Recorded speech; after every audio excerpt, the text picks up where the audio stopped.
התחלנו בהתחלת העונה לדבר על הפסוקים, על המילה תענו ועיניתם, ושאבן עזרא אומר שכשכתוב עינוי ועיניתם תענו עם נפש זה תמיד צום.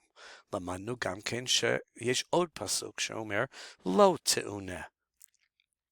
כל מי שלא תאונה ונכרתה שהוא חייב כרת. בואו נתחיל את המשנה הראשונה. יום הכיפורים אסור באכילה ובשתייה וברחיצה ובשיחה ובנעילת הסנדל ובתשמיש המיטה. אלו הם חמשת העינויים. אחר כך יש את היוצאים מן הכלל, המלך והקהלה ירחצו את פניהם, ורש"י הסביר שהמלך הוא מייצג, is representing לא רק את עצמו, אלא את כל העם, והוא צריך להיות נאה, יפה, הוא צריך להיראות יפה, וגם הכלה ב30 ימים הראשונים אחרי החופה, היא צריכה לחבב על בעלה, כי היא תמיד נמצאת ליד בעלה, לא כמו כשהם יצאו דייטינג, זה לא היה אותו דבר, כי הרי עכשיו הם תמיד ביחד, והיא צריכה לרחוץ את הפנים כדי שהוא תמיד, first impressions, וגם אמרנו שאנשים הם לא כל כך חכמים, ולכן אישה שהיא קלה יכולה לרחוץ את הפנים וגם המלך, והחיה, אישה שיולדת, תנעול את הסנדל בגלל שרש"י אומר הצינה קשה לה, שקר לה הרבה והיא באמת צריכה נעליים טובים כדי שלא יהיה קר לה, וזה הכל יוצאים מן הכלל, הכלל היה חמשת העינויים, וזה רק לפי רבי אליעזר, דברי רבי אליעזר שמקל, ולא כמו החכמים שמחמירים. והם אומרים שזה אסור, אין להם יוצא מן הכלל לפי החכמים. סליחה. האוכל ככותבת הגסה כמוה וכגרעינתה, והשותה מלוא לוגמיו, חייב. פה יש לנו את המקרה, אוכל כותבת הגסה, מי שאוכל שיעור כזה, an amount, שיעור כזה, כותבת הגסה, אמרנו שזה תמר גדול, גסה, גדול, כמוה וכגרעינתה, לא רק התמר עצמה, אלא גם הגרעין, והשותה מלוא לוגמיו, שזה המלא, הפה מלא בעצם, but it's really one cheek full, אז הוא חייב עונש כרת. תשימו לב שיש רק עונש כרת באכילה ובשתייה. כל האוכלים מצטרפים, אפשר לאכול קצת אורז, קצת פסטה, קצת בשר, ואם ביחד זה מצטרף, joins, לכותבת הגסה, הוא חייב כרת. וכל המשקים מצטרפים מלוא לוגמיו. אדם ששתה רק קצת מים וקצת יין ביום כיפור וביחד זה מלוא לוגמיו, הוא חייב כרת. anyway, אף על פי שהוא אכל הרבה אוכלים שונים, foods. פה אוכל is a verb, מי שאוכל ככותבת הגסה חייב, פה אוכלים is a noun, מדובר פה על שם עצם, על אוכל, אוקיי? כל אוכל מצטרף וכל משקה מצטרף, joins together, לשיעור שחייבים עליה כרת. אבל האוכל חצי שיעור, פחות מהשיעור, והשותה פחות מהשיעור, זה לא מצטרף. זה מה שלמדנו על המשנה. יהיו גם שאלות, תענו בלשון המשנה, כמו שעשינו בכיתה. פה יש לנו גמרא אחרת בדף עין וו, this is a good time, לומר לכם שאנחנו לומדים מסכת יומא, שזה בסדר מועד, 6 סדרי משנה, סדר מועד, here it is, סדר מועד, זמן נקת, זרעים מועד, נשים, נזיקים, קדושים, טהרות, זה 6 סדרי משנה, לומדים סדר מועד, ומסכת יומא means היום, אוקיי? והדף שאנחנו התחלנו בו, זה עין ג' עמוד ב', 73b, והפרק נקרא מפרק יום הכיפורים, כי זה השם, המילים הראשונים של הפרק, זה בדרך כלל השם של הפרק, יומא, כי זה היום שמדבר על היום הכי קדוש, וזה פרק שמיני, פרק 8 במסכת יומא. Let's move on, סליחה. צ'ינג, אוקיי. למדנו גם כן גמרא בדף עין ו', עמוד א', דף 4 בגמרא שלכם. הני 5 עינויים, החמשת העינויים האלו, עינויים זה אדם שסובל, suffering.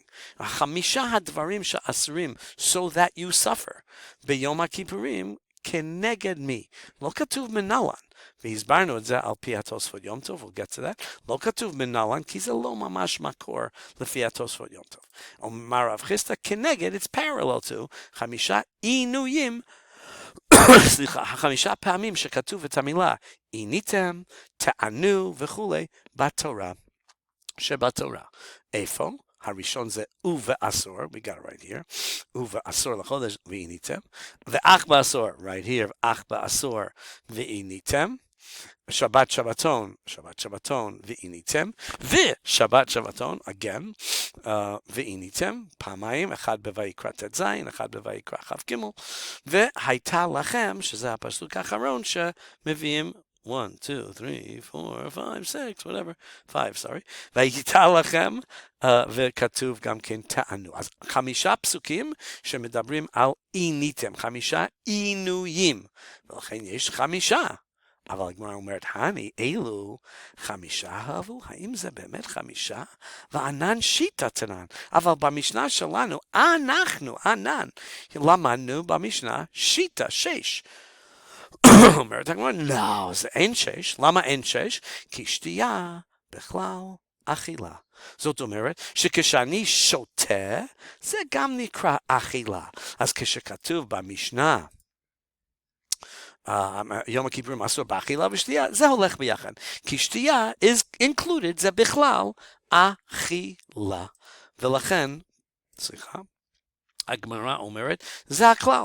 שתייה זה בכלל אחר. That's logical, אמרנו בכיתה. כי הרי, כשאני אומר למישהו שאני לא אכלתי, אז כל היום, אז זה יכול להיות שגם לא שתיתי. לא אכלתי, כי שתייה זה בכלל, זה כלול, it's included באכילה. דאמר וריש לקיש מביא הוכחה, זה תמיד הוכחה, דאמר ריש לקיש, שהרי ריש לקיש אמר, מניין לשתייה שהיא בכלל אכילה, שנאמר, איך אנחנו מניין, מה המקור? ששתייה היא בכלל אכילה, ששתייה זה כלול, included באכילה, שנאמר, וזה תמיד מביא פסוק, ואכלת לפני השם אלוקיך, מסר דגנך תירושך ויצהרך. כשמסתכלים בגמרא, שנאמר, כי כתוב בפסוק, ואכלת לפני השם אלוקיך, צריכים לאכול לפני השם אלוקיך, אמרנו שזה בירושלים, מה אוכלים? מעשר, ואמרנו שזה מעשר שני, כי הרי יש תרומה שזה הולך לכהן, בארץ ישראל, כשגדל כל הדברים האלה, כל הפירות וירקות, אני צריך לתת חלק לכהן, חלק ללוי, מעשר ראשון, ופה מדובר על מעשר שני, מעשר דגנך, תירושך ויצרך. ופה כתוב שלוקחים מעשר מדגן, grain, 5 מיני דגן, והם הדברים שעושים ממנו לחם או עוגה, מזונות או המוציא, תירושך זה יין, יצרך זה זית, זה זיתים, הפרי עצמה. שואלת הגמרא, ריש לקיש, למה כתוב ואכלת? וכתוב תירושך, הרי תירוש חמרה היא, תירוש זה יין.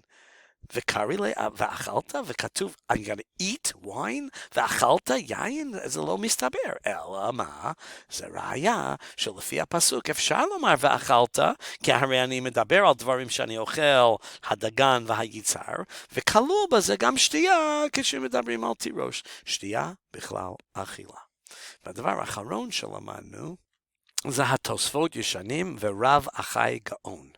תוספות ישנים שאומרים שהם חושבים, וזה לא רק רב אחד, הם היו בעלי התוספות, הנכדים של רש"י, הם היו רבנים חשובים in the middle ages, בימי הביניים, והם אומרים שנראה להם לכאורה, it seems, משמע, אפשר להבין מהמשנה, שכל אלו העינויים, חוץ מאכילה ושתייה, הם מדרבנן.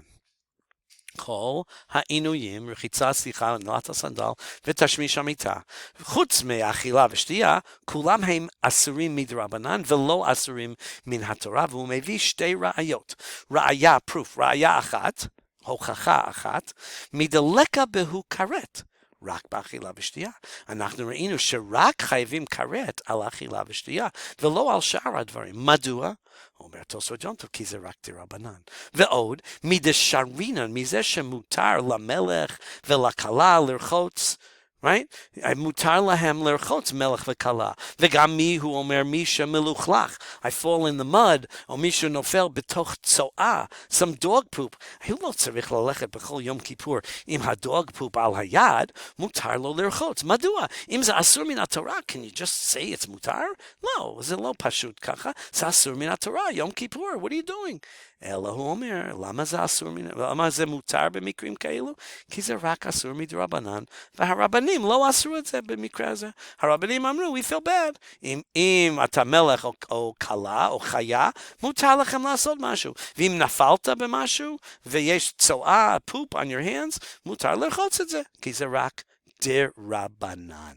דבר נוסף שקשור לזה, זה קשור לשאלה של ג'ון, ששאלה בכיתה, מה הקשר בין כל הפסוקים האלו לבין רחיצה ושיחה? אנחנו יודעים שעיניתם נפש זה צום, כמו שלמדנו באבן עזרא, אבל רחיצה, where do we get that from? אז לפי התוספות ישנים, זה מסתבר, it makes a lot of sense, כי הרי לא באמת לומדים את זה מהפסוק. זה רק איסור דרבנן שקשור לפסוק, שיש רמז בפסוק, זה רק מה שנקרא אסמכתא, זה רק רמז בפסוק, ולכן כתוב כנגד מי ולא כתוב מנהלן. מנהלן is the term שהיו צריכים להשתמש בו אם רוצים מקור בתורה. מניין, כמו שכתוב פה, מניין לשתייה. אז למה לא כתוב פה מניין? כי זה לא ממש לימוד. לא לומדים את זה מהפסוקים שאסור לרחוץ ביום הכיפורים. זה אסור מדרבנן, and we use the פסוקים, the 5, לזכור שיש 5, יש עוד 4, עינויים. אבל למדנו גם כן שלפי הרב החי גאון, באמת זה לא פשוט. הרב החי גאון, שהיה בתקופת הגאונים, before תוספות ישנים, בזמן, before the middle ages, בערך ב-900, around good 1100 years ago, 1100 years ago, כן. הוא כותב שזה לא נכון, אסור באכילה, בשתייה, נעילת הסנדל ורחיצה, שיחה ותשמיש המיטה מדאורייתא. והוא מנהלן, הוא אומר, which doesn't say that in the Gemara. מנהלן, מאיפה לומדים את זה? 5 עינויים, כתוב 5 עינויים, ועיניתם תענו, etc. ולכן הוא לומד את זה, שזה דאורייתא. מחלוקת בין תוספות ישנים לרב החי גאון. הצלחה רבה.